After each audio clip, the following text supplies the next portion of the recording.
bienvenue sur playerone.tv.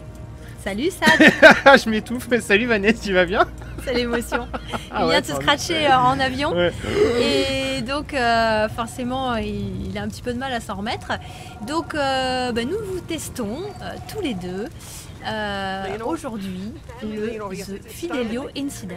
C'est ça, The Fidelio qui va ramer peut-être à certains moments parce que il est très bien optimisé le jeu, mais il aime pas du tout se faire capturer. Donc là tu joues sur PC. Ouais, je suis sur PC parce qu'il est sorti uniquement sur C'est PC. peut-être pour ça que tu as du mal à le capturer. Et ouais, alors ça va très bien voilà quand on regarde certains paysages, mais je suis désolé, il y a certains moments de la vidéo qui vont ramer, mais Ça va bugger un le peu. jeu est tellement beau que j'avais pas envie de baisser les paramètres en fait pour que ça soit tout le temps fluide. Donc voilà. En tout cas, on arrive dans ce jeu par une première scène assez c'est trash, ouais. assez trash puisque l'avion vient de scratcher et on se demande s'il y a des survivants. Alors, ouais, Ça je vais préciser un peu plus. Le peu que j'ai Voilà. vu comme ça. Moi, je découvre ce soir en même temps que Alors vous. c'est pas des survivants, c'est un survivant, Un survivant. qui est accessoirement notre femme. Donc la femme du héros. Donc lui, nous on s'appelle Stanley, sa femme s'appelle Léonore. Et tout le jeu en fait va être architecturé autour de ces deux personnages là. D'accord. Il faut savoir que t'as pas... Attends, fais ta petite fiche technique ma chère Vanessa. D'accord, je fais ma petite fiche technique avant. Alors, Je donc raconte c'est après. un jeu qui a été édité et développé par Freehacks Games. C'est ça. C'est un jeu d'aventure. Ouais. Pour le Peggy, c'est comme vous voulez. Voilà, C'est vous Peggy. qui choisissez. Peggy que dalle, on sait rien. On en sait Peggy, rien. on ne sait pas. Donc, à vous de choisir. Quant au prix, il est aux environs de 15 € sur Steam. C'est ça, il a 14. 14,99. Toi qui aimes les Moi, j'aime centimes. j'aime ce qui est Il précis. est à 14 euros 14,99 centimes. centimes. Donc s'il est un jeu à petit prix. Donc dans ce Fidelio Incident, donc je pense qu'on va déjà faire les choses dans l'ordre. Alors, Première faisons chose. les choses dans l'ordre. Importante, le jeu a été fait par donc Axe 3 Game, 3 Act Game, le chiffre 3, hein, pas le cochon. Et donc ce studio a été fondé par un certain Ken Feldman. Ouais. C'est presque comme François Feldman. Ouais. Feldman d'ailleurs, c'est Feldman. le mail. Mais c'est peut-être de la même famille. Non, je pense pas, Non. mais enfin, je lui demanderai parce que je vais l'interviewer bientôt. François Feldman. Non, Ken. Ah, Ken est survivant. Non, pardon. Ken et Barbie. Et putain, faut que je cours vite. Et donc, Ken Feldman a travaillé sur un tout petit jeu Ouais. qui s'appelle God of War 3. Ah oui, bon, ce petit jeu-là. Un petit jeu indé qui s'est vendu, je sais pas, à Oh, 10 bah. ou 15 millions d'exemplaires. Ouais, à peine. Et qui était très très nul et très très moche. Tout à fait. Donc non, c'était voilà, God of War 3 est très certainement l'un des meilleurs épisodes de la saga. Et donc Ken Feldman, il a ensuite fondé son studio qui s'appelle donc 3 Hacked Games, et donc un studio indépendant. Et avec son équipe, eh bien, ils se sont mis dans l'idée de non pas faire un God of War, c'est-à-dire un beat'em all. Oh là là, ça rame sévère. Un beat'em all très impressionnant d'action, mais un jeu tout zen, tout calme, qui est un jeu d'aventure, donc qui s'appelle The Fidelio Incident, comme tu l'as dit Vanessa, Ouais. et surtout dans lequel on va découvrir une inspiration d'un opéra de Oui. Beethoven Oh. qui s'appelle Fidelio. Alors Ouais. personnellement, je connais pas cet opéra-là, Moi non plus. donc j'imagine que ça traite d'un couple qui va avoir une relation forte en fait, et qui va du coup qu'il va y avoir des sacrifices assez énormes. Je pense que c'est un peu ça l'idée de Fidelio, mais je me suis pas renseigné. En tout cas, donc on incarne Stanley qui se crache en avion avec sa femme Léonore. Léonore. Et Léonore, il va falloir la retrouver. Ouais. Le problème, c'est qu'on s'est craché sur les côtes islandaises, Mhm. et en Islande, il fait pas chaud. Non. Alors, il fait pas chaud en Et elle est en Islande. petite tenue. Non, elle est pas en sens, c'est pas si elle est en culotte. Mais en tout cas, nous, on n'est pas en. La carcasse, elle est là-bas. Voilà, on n'est pas en combinaison faite pour survivre au grand froid. Donc là, on va tout de suite faire connaissance avec un élément de game design très important, qui est le feu et la chaleur d'une manière générale. Ouais. C'est-à-dire que la chaleur, ça réchauffe, hein, c'est comme Ouais. l'eau, ça bouille. Ah, bien. Et, Très perspicace. Et donc la chaleur va avoir deux rôles. Le premier rôle, ça va être bien de se blottir contre elle pour ne pas mourir de froid. Et le deuxième rôle de la chaleur, ça va être de déverrouiller des mécanismes C'est le chien qui est dessous là? Non, non, c'est que. Il paraît que j'ai shooté dans le micro. Ah, j'ai pas entendu. Me dit-on. Oh non, c'est impossible. Me dit-on d'une voix claire et douce à la Thomas. Et Bresse, à la Thomas, ouais. Merci Thomas. Ton pied, putain. Petit clin d'œil Thomas. J'aime ta délicatesse et ta douceur. Ah, ça me remplit de joie.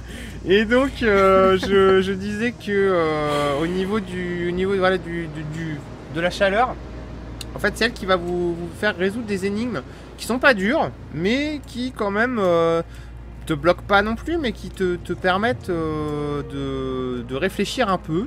Alors on trouve assez rapidement la solution, mais du coup cette chaleur elle est bien faite parce que c'est elle qui va guider le jeu, qui va guider le gameplay, ce qui fait que vous allez tout le temps devoir réfléchir à ce que... C'est-à-dire que quand tu arrives là devant un foyer feu, c'est ça? Ouais. Tu as une énigme à résoudre? Non. Non. Pas du tout. Je suis désolé, je vais être obligé de retourner à l'endroit qui rame. Ah. On va regarder le sol, en général ça va mieux quand on fait ça.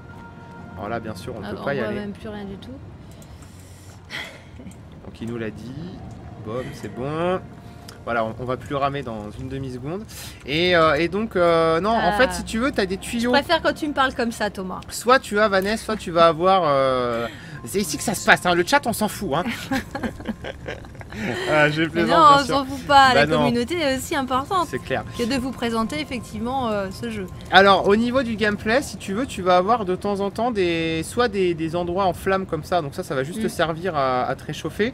Ou alors après tu vas avoir des espèces, tu as tout un réseau de tuyauterie. T'as pas une jauge qui t'indique... Non, enfin si, elle est à l'écran en fait, quand l'écran il devient gelé, c'est que voilà, tu vas bientôt crever. D'accord. Et tout ce réseau de tuyauterie qui est présent dans les parages, ben, va en fait être relié à des leviers, à des... je sais plus comment on appelle ça, tu sais, non pas des manivelles, les trucs que tu tournes là, comme sur les sous-marins, pour verrouiller les portes. Ah oui. Putain, comment ça s'appelle? Ah bah merde, alors j'ai mangé le nom. Enfin c'est pas grave, vous avez vu, j'ai bien fait l'imitation de comment on ouvrait un soupirail, tu vois ça? Non. Non. Ah bah ouais, moi c'est pareil, tiens. Ouais. C'est pas une vanne? Non, c'est une... si, une vanne, ouais. Une vanne? Ouais, ça peut être une vanne, ouais. Mais c'est un autre nom, hein. C'est un autre nom. Ils vont sans doute nous trouver ça sur le chat. Ça, ouais. Ah ouais. Et donc voilà, en fait, c'est fait ça. Et par exemple, je vais vous citer une énigme qui peut se passer. Là, la porte, elle aurait très bien pu être gelée avec la glace. Un sas. Ben non, un sas, c'est une pièce, un sas. Et ça s'écrit pas non, comme ça peut être un sas. Ah oui, un truc comme ça là. Ouais, et tu veux que tu. Enfin bref, vous voyez le truc, c'est pas grave, on va pas se ridiculiser davantage. Non, donc bon. par exemple, une énigme qui pourrait avoir lieu, c'est que là-bas tu as cette fameuse manivelle, et là, on va dire que l'entrée, elle est toute glacée, verglacée. Tu peux ouvrir la porte. Eh bien, il faudrait déplacer des leviers. Pour faire tourner des tuyaux pour que le chaud crache dessus. Du coup, ça se chauffe dessus, ça fond et tu peux y aller. C'est de la neige? C'est non, quoi, c'est des méduses. Ah oui. Des sortes de méduses. Un peu chelou. Donc voilà, en tout cas au niveau du gameplay. Alors après au niveau du scénario, tout ce que je peux vous dire, je vais pas vous dévoiler le scénario parce qu'après je vais vous le spoil, sachant que c'est un jeu qui dure pas très longtemps. En revanche, c'est une scène. Il a une durée de vie de combien 3 heures.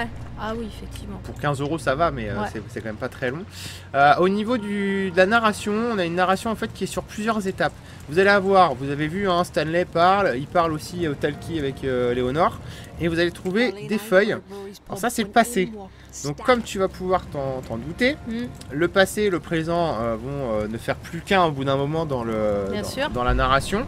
Et en fait vous allez tout comprendre. Et ce qu'il y a d'assez exceptionnel avec The Fidelio Effect, Incident, à chaque fois je veux dire Effect, c'est que le scénario est parfaitement compréhensible. D'habitude, dans les jeux narratifs comme ça, c'est quand même assez tordu et c'est des trucs un peu métaphysiques. Oui, est-ce qu'on peut vraiment jouer en fait? Est-ce qu'on peut vraiment parler de jeu? Oui, c'est vraiment un jeu, c'est pas juste un walking simulator comme on a pu en avoir avec D-Rester par exemple, ou avec Everybody's Gone to the Rapture. Là, tu as vraiment une interaction avec les décors, avec tout ça. Vous l'avez vu, c'est très très beau. Artistiquement, c'est aussi magnifique. C'est vrai. Donc, on est vraiment sur la neige. Ouais, on a vraiment une symbiose qui se fait en fait entre le scénario, le gameplay, les environnements et vraiment on a quelque chose d'assez sans sas. Et j'ai vraiment beaucoup apprécié ce Incident. The Fidelio Incident. Pour qui est-ce que tu le conseilles ce jeu? Alors justement, tu fais bien d'en parler. Bon, je vous montre rien d'autre comme environnement hein, parce que après, si le jeu dure pas très longtemps, voilà. il s'agit pas d'aller. C'est déjà pas mal. Et en plus, j'ai pas pu charger de chapitres parce que quand on a terminé le jeu, on est obligé de repartir au début. Donc à qui je le conseillerais? Je conseillerais à tous ceux qui aiment les jeux d'aventure, mais pure aventure. Genre Everybody's Gone to the Rapture, Soma aussi dans une moindre mesure. Je le conseillerais aussi à ceux qui ont aimé comment s'appelle ce jeu, je m'en souviens plus. Enfin tous les jeux où la narration est très forte et où il y a vraiment une histoire à découvrir. Et en ça va vraiment vous plaire. C'est un jeu qui coûte pas cher. Je ne sais pas encore si le jeu est prévu sur PlayStation 4 et Xbox One. Pour l'instant non, mais comme je vous ai dit, je vais interviewer Ken Feldman, qui est un gars vachement sympa. Donc on en saura sûrement plus voilà. quand tu vas l'interviewer. On en saura beaucoup plus. Et bien sûr, nous vous en parlerons. En long, en large et en travers. En large et en travers. Alors, ce que j'aimerais faire, c'est une interview via Skype. J'attends son retour. Une interview via Skype et surtout en live. Comme ça, vous aussi, vous pourrez lui poser des questions.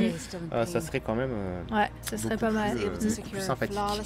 Donc, je lui ai mis la note de 16 sur 20. Oui, c'est ça. 16 sur 20. 16 sur 20. J'ai pas fait péter plus haut non plus parce que si tu veux, ok, tout est cool, tout est génial. Par contre, c'est pas le jeu qui va te marquer à vie pendant 25 ans quoi. Ça reste une aventure sympathique avec une bonne narration, un scénario compréhensible et voilà, c'est pas un mythe, mais c'est l'un des meilleurs jeux du genre parce que j'insiste là-dessus. Vraiment, les Walking Simulator, très souvent, soit t'as pas de scénario ou très peu, soit le scénario tu comprends rien. Donc voilà. Et ici un autre défaut, c'est qu'il est tout en anglais. Ouais. Même les sous-titres sont en anglais. Donc si vous ne parlez pas bien anglais, c'est assez compliqué quand même parce que il y a des lignes temporelles qui sont différentes et vous risqueriez de ne pas trop comprendre. Donc voilà ma petite Vanessa. Bon bah très bien, écoutez. On se réchauffe au coin du feu. Voilà, un petit feu de cheminée en plein air. ça fait du bien. Et merci de nous avoir suivis. N'hésitez pas à faire vos commentaires, les petits pouces en bleu en haut. Et on vous dit à très bientôt. Salut! Salut à tous!